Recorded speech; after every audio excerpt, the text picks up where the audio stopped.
बिस्मिल्लाहिर्रहमानिर्रहीम। अस्सलाम नाज़रीन, आप देख रहे हैं बदलो, मेरा नाम राय साकिब है। नाज़रीन, एक बार फिर से पाकिस्तान तहरीक इंसाफ के रहनुमाओं ने आज इस्लामाबाद के अंदर संबड़ियाल वाले इलेक्शन की धांधली मुबैना धांधली के ऊपर आज फिर से प्रेस कॉन्फ्रेंस की है। यही रीज़न है कि हमने मोहतरमा हिना अरशद वड़ाइच साहिबा जो हैं, जो वहाँ से भी रिसेंटली इलेक्टेड PP52 से इलेक्टेड MP हैं, उनको भी आज जहमत दे रखी थी। वी न्यू दैट के प्रेस कॉन्फ्रेंस आज आ रही है, तो आज के शो के लिए हमने उनको भी जहमत दे रखी थी। वो जरा डिटेल में भी मैं आपको आगे चल के बताता हूँ कि व्हाट शी डिड एंड उनके PA ने, उनके कोऑर्डिनेटर ने हमारी टीम के साथ क्या किया, उसके ऊपर भी बात करते हैं। सेकेंडली, चीफ इलेक्शन कमिश्नर की तैनाती के लिए वज़ीर आज़म पाकिस्तान जनाब शहबाज शरीफ साहब ने अपोजिशन लीडर पाकिस्तान जनाब उमर अयूब साहब को खत लिख दिया है। मौजूदा पोलराइजेशन के अंदर, मौजूदा हालात वाक़यात के अंदर वो अपोजिशन लीडर जिसके खिलाफ रेफरेंस मूव कर दिया गया है, क्या हुकूमत और अपोजिशन किसी मंतकी अंजाम तक पहुंच सकेंगे? क्या नया इलेक्शन कमिश्नर तैनात कर सकेंगे?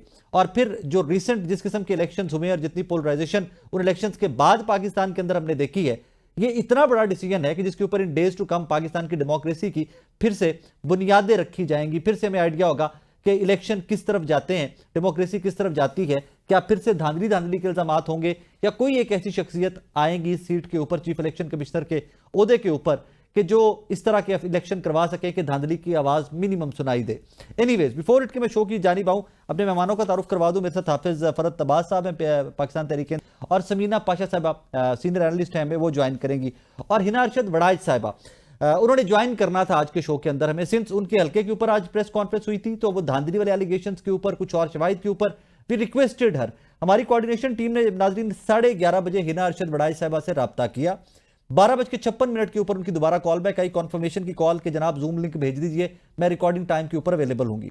जब हमने शो की रिकॉर्डिंग का आगाज करना चाहा, जब टाइम हो गया, वेट करने के बावजूद जो हमारा टाइम था उस पर नहीं पहुंची, काफी सारे वेट करने के बावजूद, शो डिले करने के बावजूद, अपने बाकी मेहमानों को वेट करवाने के बावजूद मोहतरमा हिना अरशद वड़ाइच साहिबा नहीं आई। फिर इनके कोऑर्डिनेटर साहब हैं, जो कोई सबील या जो मुझे उनका नाम कुछ बताया गया ऐसा कोऑर्डिनेशन टीम की जानिब से, जब हमारे शो की कोऑर्डिनेशन टीम ने मोहतरमा से रब्ता किया, उन कोऑर्डिनेटर साहब से रब्ता किया, तो उन्होंने उल्टा बदतमीजी की। मोहतरमा हिना अरशद वड़ाइच साहिबा, आप हाई रिगार्ड्स फॉर यू, आप खातून हैं, आप इलेक्टेड हैं, आप MP हैं, आप हाई रिगार्ड्स फॉर यू।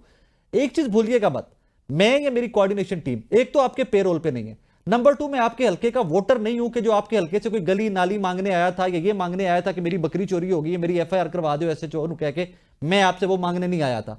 आपके ऊपर धांधली के इल्जामात हैं, आपके खिलाफ जो मद्दे मुकाबिल आपका उम्मीदवार है वो बार बार मीडिया के ऊपर आकर आपके ऊपर इल्जामात लगा रहा है। हमने उस लिए आपको जहमत दी थी।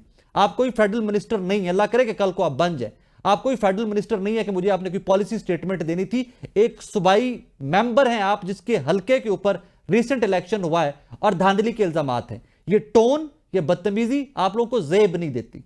लोगों के वोट लेकर आप लोग असेंबलीज में पहुंचते हो, और फिर आपकी सीट के ऊपर तो अभी तो कॉन्ट्रोवर्सीज ही बहुत है, इल्जामात ही बहुत है। अभी से आप लोगों के ये रवैये हैं, और फिर अगर आपकी ये टोन अपनी नहीं थी, आपके कोऑर्डिनेटर की थी, तो फिर मैं आपसे गुजारिश करूंगा प्लीज कि अपने कोऑर्डिनेटर को तब्दील कर दीजिए। आप लोगों की खिदमत के लिए इलेक्ट हुई हैं। दो कि आपके ऊपर इल्जामात अभी बहुत है। आपका काम 24 घंटे लोगों की कॉल्स लेना है, आपका काम 24 घंटे लोगों के सुख दुख में पहुंचना है। आप एक टॉक शो में कमिट करके टाइम देके, या तो आप भागें कि आपके ऊपर जो इल्जामात हैं आप उनको डिफेंड नहीं करना चाहती थी, और पहले बता रही थी कि I don't want to participate.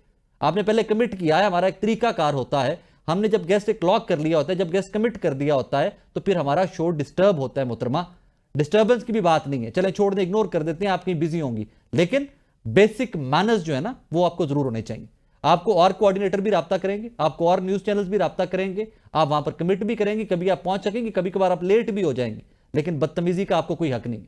मेरी टीम का कोई भी मेंबर आपका पेड मुलाजिम नहीं है कि आपके कोऑर्डिनेटर, आपके चेले चमटे जो हैं वो मेरी टीम के साथ बदतमीजी करें। आई होप एंड प्रे कि मेरा ये क्लिप आप तक पहुंचे और आप अपने कोऑर्डिनेटर से मेरी कोऑर्डिनेशन टीम को और मेरी टीम को कॉल करवा के अपोलोजाइज करवाएं। दिस इज नो वे। ये कोई तरीकाकार नहीं है कि आपका जब दिल करे आप कमिट भी करें, फिर हम आपके इंतजार में बैठे रहें, और जब आपको रिकॉल करवाया जाए कि मोहतरमा आपने कमिट किया होता, तो आपको कोऑर्डिनेटर हमारे कोऑर्डिनेटर के साथ बदतमीजी करें। एनीवेज, आज के शो का आगाज करते हैं। हाफिज साहब, आपसे स्टार्ट करना चाहूंगा। ये अभी तक इसका नोटिफाई भी हो गया, फॉर्म 47 भी आ गया, PMLN तो सेलिब्रेट करती फिर रही है कि जनाब हमने बड़ी लीड से इलेक्शन जीता है। अभी तक इसके ऊपर प्रेस कॉन्फ्रेंस करे जा रहे हैं आप लोग। राय साहब, ये सेलिब्रेशन जो कर रहे हैं ना, उनके अंदर, उन दिलों में या उनके अंदर ज़मीरों में झांक के देखें, अंदर से वो खौफजदा और शर्मिंदा हैं क्योंकि ये वही काम हुआ है जिस तरह नवाज शरीफ साहब का लाहौर में इलेक्शन 8 फरवरी 2024 को जो था, उसके लिए रात को आरओ चेंज करना पड़ा। तो इसलिए इन्होंने अब उस मैकेनिज्म को चेंज किया। वो भी हिस्ट्री है कि 3 बार के साबिक वज़ीर आज़म को जितवाने के लिए, किसी तरह असेंबली पहुंचाने के लिए उसका आरओ ही रात को तब्दील कर दिया जाए, क्योंकि आरओ ने भी कह दिया 70-80 हज़ार की लीड है, ये मैनेज मैं नहीं कर सकता। यानी कि अंदर कुछ लोग हैं जिनके ज़मीर आज भी जिंदा है, मगर कुछ लोग ऐसे हैं जिनको नौकरियां बहुत प्यारी हैं और उनको प्रमोशंस प्यारी हैं, या उनको जो आप कह लें लवाजमात या मुराद जो हुकूमत की हैं वो बड़ी प्यारी हैं। ये मैं बिला मुबालगा कह रहा हूँ, ये इलेक्शन तो इन्होंने पिछले सारे इलेक्शंस को देख के इलेक्शन प्लस रिग्ड किया है। ये रिग्ड प्लस इलेक्शन है, क्योंकि पहले इन्होंने देखा कि इनकी असेसमेंट थी 20-25 हज़ार से हम हार रहे हैं, तो इन्होंने 25 हज़ार वोटों को स्टफिंग कर ली। अच्छा, वो जब दिन में देखा कि आप किसी से पूछ लें, अभी नदीम अफजल चंद साहब का आप बयान चला रहे हैं, मैं तो कहता हूँ किस दिन वो प्रोग्राम में इकट्ठे ले लेगा, दो टोक बातें हो जाएं। सारा दिन 20-25% कास्टिंग नहीं हो रही थी। हम कह रहे थे कि यार अल्लाह करे 30% कास्टिंग चली जाए ताकि हमारी लीड 30 हज़ार प्लस हो जाए, क्योंकि हमारी असेसमेंट ये थी कि हम 40-45 हज़ार वोट ले रहे हैं और नून लीग 15 हज़ार से 20 हज़ार के बिटवीन है, तो हम इस लिहाज से जीत रहे थे। तो इन्होंने स्टफिंग की कोशिश की। उसके बाद बहुत सारी ऐसी जगह हैं, एक जगह पे तो मैं खुद मौजूद हूँ, जब मुझे पता चलता है कि वहाँ पोलिंग एजेंटों को बाहर निकाल के पुलिस ने कब्जा कर लिया है। तारिक टुडी नाम के एक डीएसपी साहब हैं, वो अंदर घुस गए हैं। एक जगह पे बाजवा साहब नाम के डीएसपी साहब थे, वो घुसते रहे हैं। तो हमने मुख्तलिफ टीम्स बनाई हुई थी, हम लोग वहाँ पहुंचे। मैंने प्रिजाइडिंग अफसर साहब से पूछा, जी आपने आधे घंटे के लिए पोलिंग स्टेशन बंद क्यों किया, पोलिंग एजेंट्स को बाहर क्यों निकाला? वीडियो रिकॉर्ड पे उस दिन, और इलेक्शन खत्म होने से पहले। लोग कहते हैं ना इलेक्शन के बाद ये रोना रो रहे हैं, नहीं, हमने इलेक्शन से पहले, हाँ, सुबह 11-12 बजे तक स्मूथ चली है पोलिंग। जब 12 बजे 1 बजे इनको शिकस्त फास्ट नजर आना शुरू होगी, इन्होंने काम शुरू कर दिया। मैंने प्रिजाइडिंग अफसर से पूछा कि आपने आधे घंटे के लिए पोलिंग एजेंट्स को बाहर क्यों निकाला और पुलिस और आप क्या करते रहे अंदर? तो उसने कहा नहीं सर, हमने आधे घंटे के लिए पोलिंग स्टेशन पे कब्जा नहीं करवाया पुलिस का, हमने 20 मिनट के लिए कराया। ये रिकॉर्ड का हिस्सा है, ये वीडियो मौजूद है मेरे ट्विटर पे, जाके आप चेक कर लें। प्रिजाइडिंग ऑफिसर का भी नाम है, पोलिंग स्टेशन नंबर 10 है, उस पर वो पोलिंग प्रिजाइडिंग ऑफिसर खुद कह रहे हैं। अच्छा, सारा दिन करने के बाद भी ये इतने घबराए हुए थे। और सबका रिकॉर्ड जो था, जिस तरह 8 फरवरी 2024 को लोगों ने निकल के joke the joke Imran Khan के कैंडिडेट्स को वोट डाला, ये इतने डर गए कि इन्हें नजर आया कि सारा दिन वोट नहीं डाला। तो इन्होंने क्या किया, 20-25 हज़ार की इस तरह स्टफिंग करने के बावजूद ये हार रहे थे, तो इन्होंने क्या किया, कई जगहों पे पुलिस पहुंची है, प्रिजाइडिंग ऑफिसर भी उठा लिए, बैलेट बॉक्सेस भी उठा लिए, कुछ जगहों पे इस तरह कार्रवाई की, कुछ जगहों पे ये किया कि पोलिंग एजेंटों को उठा के, अंदर पुलिस थी, पोलिंग एजेंटों को उठा के साथ वाले कमरे में बांध दिया, हफ्से बेजा में रख के, जब तक रिजल्ट अपना बना के अपनी मर्जी का निकल नहीं गए, भाग गए। तीसरी जगह पे ये लेके आए ना, पोलिंग एजेंट्स की स्टेटमेंट्स लेके आए, मुझे दें, आई श्योर यू कि मैं चलाऊंगा सारी की सारी, बल्कि बिठाएं। आप मैं कहता हूं राज साहब छोड़ ही दें सारी बातें, पोलिंग एजेंट तो फिर हमारे हैं ना, आप छोड़ दें। मैं आपको प्रिजाइडिंग ऑफिसर की वीडियो दे रहा हूं, आप वो चला लें, आपको भेज देता हूं। अभी आपको थोड़ी प्रोग्राम के बाद मैं आपको आपके नंबर पे वो शेयर कर देता हूं। आप प्रिजाइडिंग ऑफिसर के अपने मुंह से एडमिट कर रहा है 20 मिनट के लिए कब्जा करवा दिया। ये एक प्रिजाइडिंग ऑफिसर है, सवाए 50 से 60 पोलिंग स्टेशन पे जेन्युइन पोलिंग हुई है, इसके अलावा टोटल इन्होंने ये किया। अच्छा, उसके बावजूद आप देखें, अगर आप हुकूमत में हैं, आप इलेक्शन करा रहे हैं, आपको किस चीज का डर था? आपने एक रात पहले कॉर्डन ऑफ कर लिया, चारों तरफ कंटेनर्स लगा के आरओ ऑफिस को सील कर दिया ताकि कोई बंदा भी ना जा सके। आप देखें, हमेशा पोलिंग के बाद आरओ ऑफिस पहुंचा जाता है और लोग अपना रिजल्ट लेने जाते हैं या एहतजाज करते हैं। कैन यू इमेजिन 3-3:30 बजे जब हमने देखा कि 2 बजे से 1-1:30 बजे से, यानी लंच टाइम से, जोहर के वक्त से इन्होंने तमाशा शुरू कर दिया, बैलेट बॉक्सेस उठा रहे हैं, कई जगहों पे बैलेट बॉक्सेस ही नहीं लगा के रख दिए हैं, ला के। एक पैटर्न तरीका पकड़ा हुआ था, पुलिस वाले 20-25 अंदर घुसते थे, 2-4 लोगों को आपस में चपेड़े मारते हैं, ओ लड़ाई होगी, सारे बाहर निकलो, और एक नया डब्बा अंदर रख दें।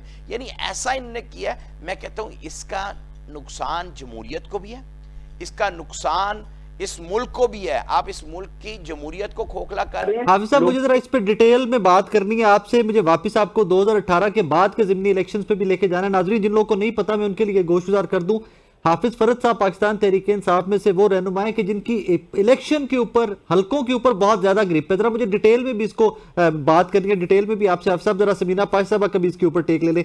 सबीना साहब, व्हाट हैपेंड इन संबड़ियाल का इलेक्शन? चले हो गया, उस दिन धांधली की वीडियोस आती रही, वी ऑल सॉ दैट, हम सब भी शोर मचाते रहे कि यार ये हो रहा है, ये हो रहा है, ये हो रहा है, बट ये बहुत प्रोलॉन्ग्ड सीरीज नजर नहीं आ रही आपको कि 8 फरवरी से बाद तक आज तक हम इस धांधली से आगे पाकिस्तान की डेमोक्रेसी निकल नहीं पा रही?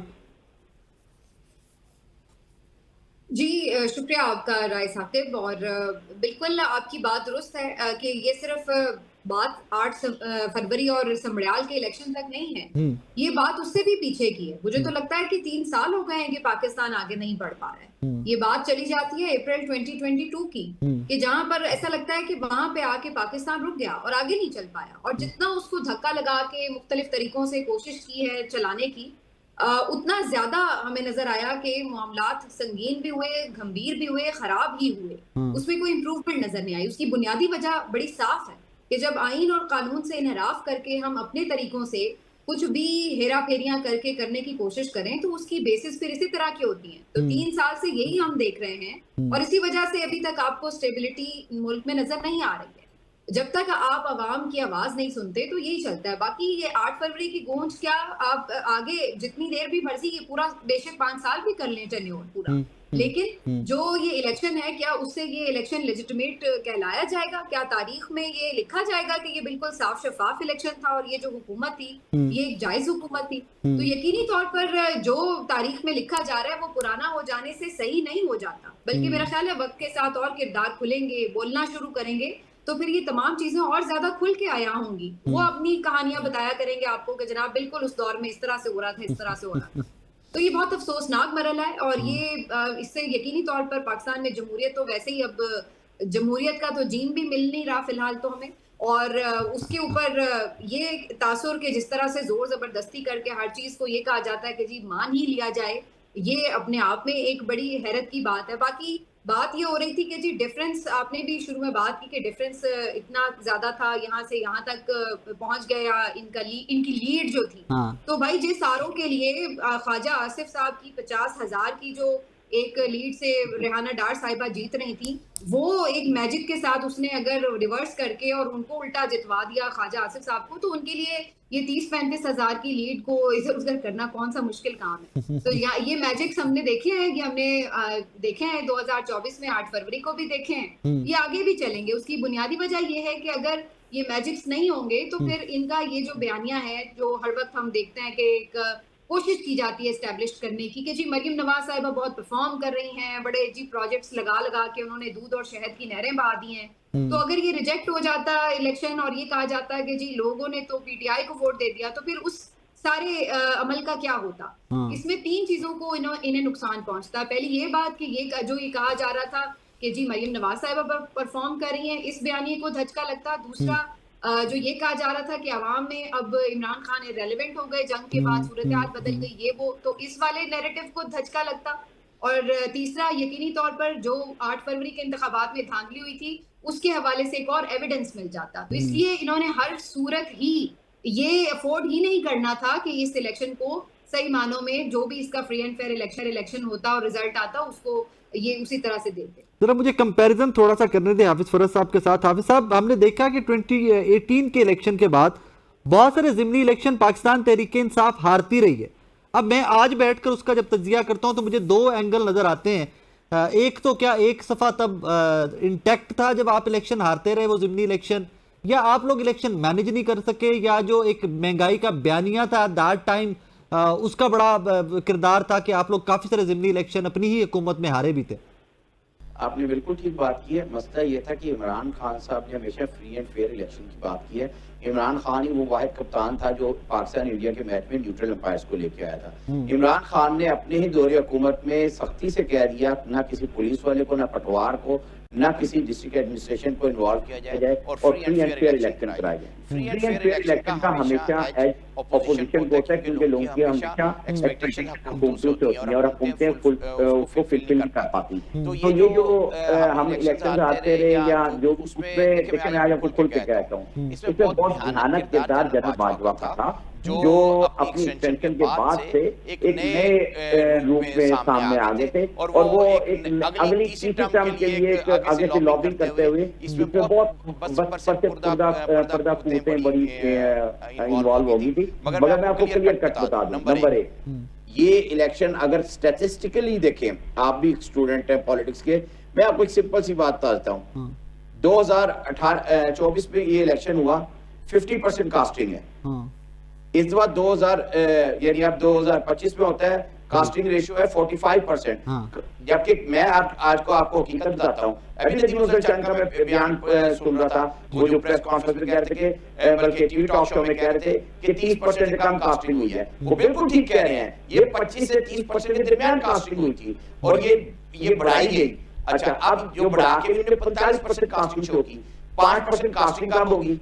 मोहतरमा के वालिद साहब ले रहे हैं, अल्लाह उन्हें जन्नत नसीब करे, वो ले रहे हैं 58,000 वोट, मोहतरमा ले रही है 78,000 वोट। एक ट्रेंड होता है, टीएलपी ने 11,000 वोट लिए थे, टीएलपी ने 5,000 के करीब वोट लिए। यानी जिस तरह वोटर टर्नआउट कम हुआ, तो उसी तरह तमाम लोगों के वोट्स कम आने थे। जो जेन्युइन इनका वोट है वो 15 से 17,000 वोट है। अब आप देखें, मैं सिंपल एक बात कहता हूँ, राय साहब, आप हाफिजाबाद में रहते हैं, हाफिजाबाद और सियालकोट का भी ज्यादा फासला नहीं है। इन हालात में इनने कौन सी दूध और शहद की नहरें बहा दी हैं। आप किसी गांव में चले जाएं, समड़ियाल के या डस्का के, क्योंकि डस्का के भी कुछ एरिया इसमें लगता था, लोग जोलियां उठा के बददुआएं दे रहे हैं, लोगों की कनकें तबाह हो गई हैं, लोगों को गंदम का ना रेट मिला है, जिनने बेची है 1900 2000 की बेची है, उनकी जो कास्टिंग है वो नहीं पूरी हुई। तो भाई इनने कौन सी दूध और शहद की नहरें बहा दी हैं जो 20% वोट, इनको 20,000 वोट ज्यादा पड़ गया इनको। अच्छा, आप सब एक सेकंड यहाँ पे एक चीज ऐड कर लीजिए कि हिना साहिबा के वालिद की वफात के बाद ये सीट खाली हुई थी। You know that, I know that कि हमारे देहाती इलाकों के अंदर हमदर्दी का वोट तो पड़ता है, बिल्कुल पड़ता है, मैं आपसे बिल्कुल इस पे इत्तेफाक करता हूँ। मगर मैं कह रहा हूँ हमदर्दी का वोट, उनके वालिद साहब मरे थे तो वो हमदर्दी का वोट पड़ना था। या गरीब के हर घर में गरीब के बच्चे मर गए हैं, रुल गए हैं, तो वो वोट नहीं पड़ना था, वो बददुआएं मिलनी थी, वोट आगे छितर पड़ने थे, जो अवाम ने समड़ियाल में निकल के दिखाया है। अवाम इस खौफ और फसाइयत के दौर में भी इमरान खान के साथ खड़ी है। और दिन के उजाले में आरओ ऑफिस के बाहर आपने अवाम का जमे गफीर देख लिया था। आपको ये समझ आ जानी चाहिए, ये कभी भुट्टो की पार्टी के साथ लोग कहते हैं ना मार्शल का बड़ा जुल्म हुआ, आप उसकी हिस्ट्री उठा के देख ले और पाकिस्तान तहरीक इंसाफ की उठा के देख ले, पाकिस्तान तहरीक इंसाफ के साथ उससे बहुत ज्यादा जुल्म हुआ, इसके बावजूद लोग निकले। वहां ये नहीं हुआ था कि लोगों की माओ बहनों बेटियों को उठा लिया गया हो, लोगों के घरों के घर तोड़ दिए गए हो, लोग पता ही ना हो, लोग गायब कर दिए गए हो। इस दफा पाकिस्तान तहरीक इंसाफ जो सर्वाइव कर रही है, आप हिस्ट्री के तालिब इल्म है, 1997 में नवाज शरीफ की हुकूमत थी, कितनी सीटें थी? पॉपुलैरिटी 2/3 अक्सरियत थी। 1999 में कू हुआ, 2002 में इलेक्शन हुआ, आपको पता है कितनी सीटें थी? सिर्फ 14 सीटें मिली थी। और इमरान खान को इस वसायत के दौर में भी पंजाब से 107 MPs मिले, लेकिन सब कुछ करने के बावजूद। एट द सेम टाइम वो भी तो देखिए ना कि वो जो PMLNC काफ लीग निकली थी और काफ लीग की हुकूमत बना दी गई थी। नहीं तो PTI से बहुत सारा कचरा निकला है। आप देखें हर जमात में गया है। नाज़रीन, यहाँ पे ब्रेक का कहा जा रहा है, मुझे छोटा सा ब्रेक लेते हैं, ब्रेक के बाद वापस आ रहे हैं, मेरे साथ रहिए।